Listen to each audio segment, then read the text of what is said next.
Hey everyone, Chris Amos here from Winding Road Magazine. Just wanted to post an update video on the BRZ. As you can see, it's in full winter mode right now. We've got the Compomotive TH2 wheels on with the Blizzak WS80 snow tires, which work fantastically in the slippery stuff. And other than that, still running the OpenFlash tablet 91 Octane Stage 1 tune, which actually works really well in the cold weather. Pulls super hard, plenty of power. We decided to stay away from E85 this winter just because of cold start issues and whatnot. And today we're going to be driving the car with the rear hatch down just so we can get a little bit more exhaust noise. I don't think we've done a video with that yet, and you can really hear the Corsa exhaust extremely well when the seats are down. So yeah, let's go for a drive.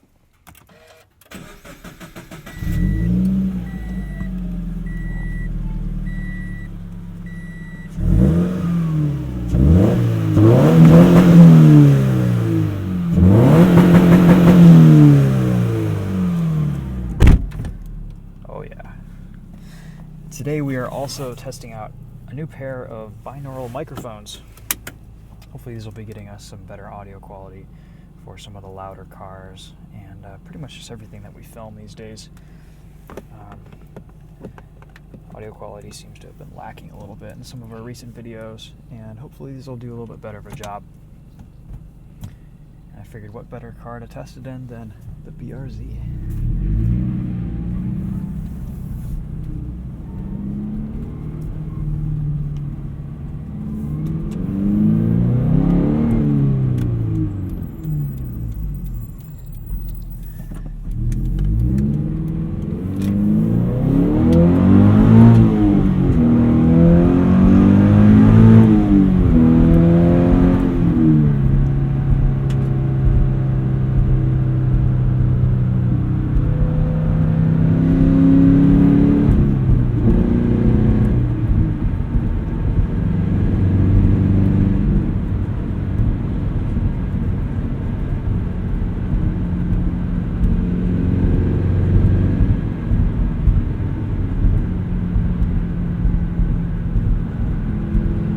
We are still running the Hawk Performance Street Race pads, and you can hear they're just a little bit squealy, but they're not too bad. They're nothing like Hawk HP Plus pads or DC2s or some of your more hardcore track pads that just they sound like a bus trying to stop. I honestly thought they'd be a lot louder in the wintertime, but they're still pretty livable. They're fine. They just make a little bit of noise, and it's not too bad. I'm not terribly bothered by that. I'd say probably the only disadvantage to these pads is that they wear down your rotors pretty heavily, and they make a little bit of noise. But otherwise, fade is excellent. Never had any fade issues with these pads on the track. Street use is great because they're super grabby. They don't take any time to warm up. You can go out and drive in a 15-degree morning, and your first stop will be just fine. You'll have plenty of bite.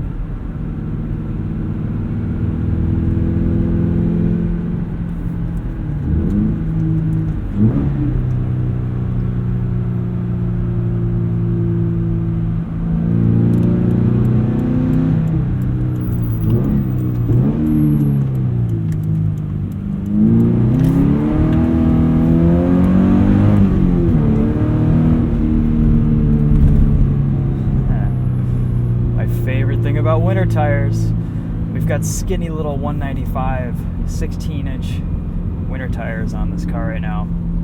So the wheels are 5.5 inches wide, they're 16 by 5.5, and the tires are the 195 55 16s on the or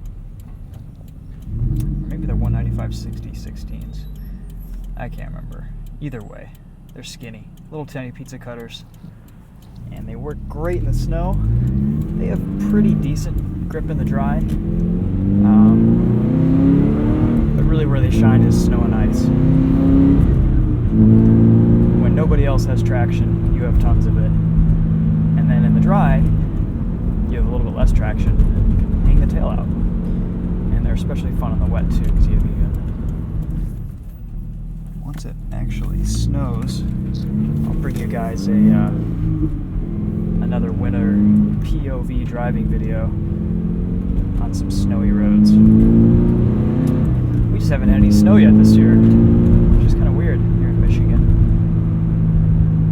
We've had maybe two snows, that's it.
Some of you have asked about drone with the Corsa exhaust.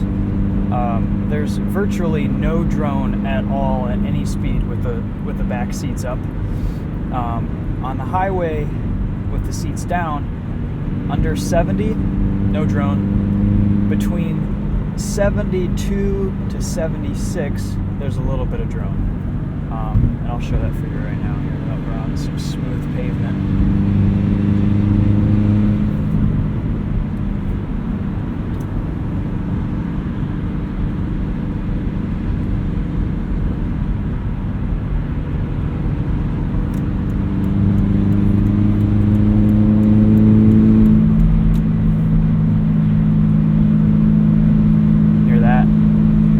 About as bad as it gets. And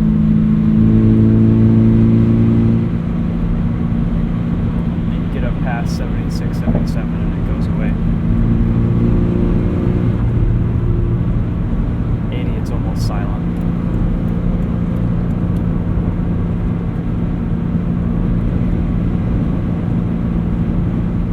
Alright, for reference, let's put up the rear deck lid. You can see how it quiets down with the rear seats up.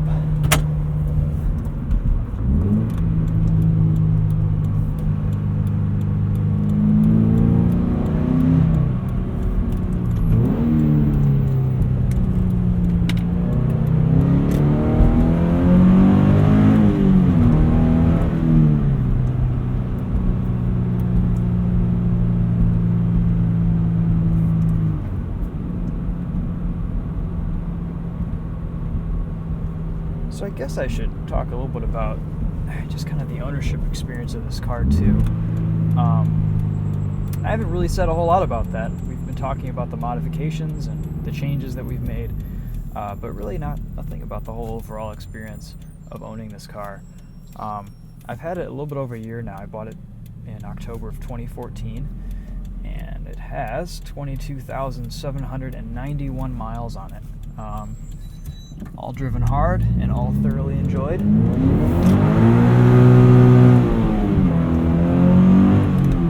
1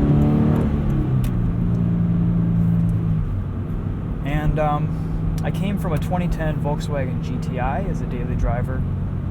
I didn't really do many mods to it except for brakes, wheels, and tires. And I really enjoyed that car. It was great.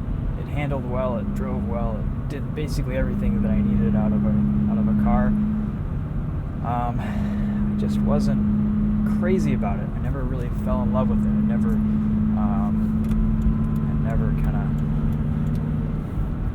never was really excited to get it in and drive it on a daily basis. And it was honestly a little bit boring, even though the GTI is a fantastic car.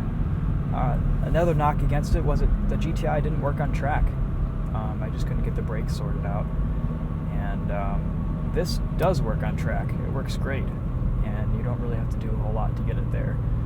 So basically just pads and fluid, and that's it. Can't beat that with a stick. And honestly, I'm quite surprised at how much I enjoy owning this car on a daily basis and driving it every day. And it's especially fun in the wintertime when you can slide it around. That's kind of why I bought it, to be perfectly honest. But it's also a lot of fun in the summer when you can track it and autocross it, daily drive it on some stickier rubber. Gas mileage has been great. I think my Fuelie app says that I'm averaging 27.1 real world miles per gallon over over 10,000 miles recorded on this app. So gas mileage is great.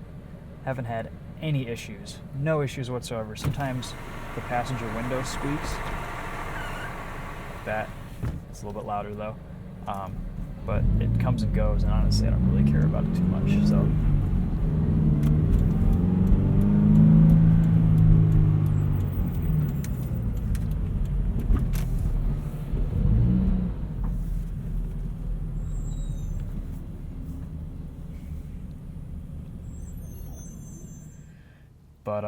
yeah, I'm so happy with this car. It's been fantastic. I think Project BRZ is kind of coming to a close for this point. I could put some, 421 long tube headers on it, but I don't know. I don't really want it to be much louder than it is. It's a really comfortable volume for cruising and long trips, and it sounds really good if you want it to be loud. But we'll see what the summer brings. I am gonna probably be getting a project car / track car in the spring. It's gonna be a Miata that I'm gonna be ice racing this winter, and that's gonna be kind of my focus for track and autocross and drift, and might even do some rallycross with that too. We'll see. Right now it's lifted up about 3 inches higher than stock ride height on coilovers and spring perch spacers, NB spring perches. And so it's kind of a monster truck Miata right now with some gnarly snow tires on it. And we're going to do some ice racing with that car this winter if we get any ice. And if not, I'm going to pick it up for my buddy in the spring and use that as kind of the track car. It's got a hard top. It's a 94, so it's the 1.8, and it's got a limited slip in the back, the viscous limited slip. So it's kind of the perfect combination for what you'd want as a nice basic cheap track car to take out and flog all day long. I'm a little bit hesitant to really push this hard on the track because these cars do have they do get pretty hot after a few laps. I think last season I was logging oil temperatures at 250, 260 after 2 hot laps, which is pretty warm. I'd probably want to get an oil cooler if I were going to track this car extensively. But I don't really want to bother with that. I don't want to worry about it too much. Right now, as a daily driver, it's fantastic, and as a light track car, it works great on occasion, but I don't want to push my luck, and also this is a new car. I don't want to wreck it, and if I wreck a $4,000 Miata, it's not as big of a deal. But fingers crossed, hopefully that doesn't happen. Buy track insurance, people. That's all I've got to say. Alright, well, I think that concludes this review. I gotta get some gas, and we'll see you guys in the next update. Hopefully these binaural microphones work pretty well, and we'll be bringing you guys some better audio this winter. Thanks for watching. Appreciate all the support and subscriptions. You guys have been a fantastic audience. It's been wonderful growing with you as a channel, and we hope to keep things rocking in 2016. Talk to you guys later. Bye-bye.